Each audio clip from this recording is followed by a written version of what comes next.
Juulikuu viimasel nädalal kolib Tartu Arthouse kino Elektriteater Tallinnasse, paneb Telliskivi loomelinnakus oma väliekraani püsti ja näitab kino seal. Meil on plaanis 6 õhtut, kihvt mitmekülgne programm ja räägimegi natuke lähemalt siis nendest filmidest, mis on kavas tulemas.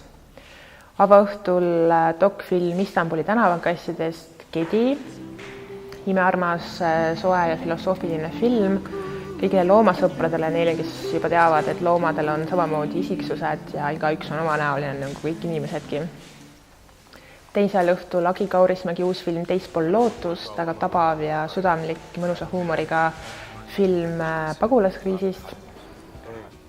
Kolmandal õhtul näitame seda kõige õigemat, see oli esimest tondipüüdjate filmi Ghostbusters aastast 1984, kus siis tondipüüdjate gängi Bill Murray'ga üritab päästa New Yorki ja kogu maailma ja loomulikult ühte kaunist naist.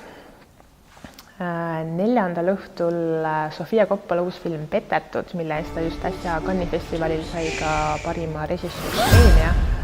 Üks väga hõrk filmipala, kus siis noor sõdur satub tütarlaste kooli ja hakkavad juhtuma selles keskkonnas kõiksugu huvitavad asjad.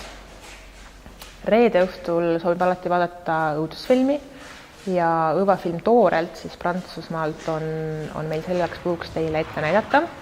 See on film, mis on olnud suur festivalide hitt ja mida publik on armastanud, on ka tugevalt üle elanud, sest ei ole lihtne vaatamine, kuid on tõesti tugev ja hea film.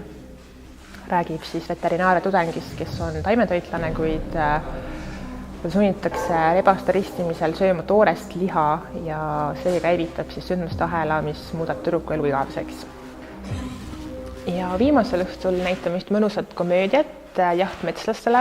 Selle režissöör on Taika Waititi, keda paljud tunnevad filmi Mida me pimeduses teeme, What we do in the shadows režissöörina. Tema huumorimeel on erakordne ainulaadne ja ka Jaht metslastele, mis viib meid siis ühe teismelise poisi ja keskealise mehe kannul metsa rändama. Sealt ei puudu absoluutselt naljad, vaid seiklust ja huumorit saab teie raha eest, nii et tulge vaatama.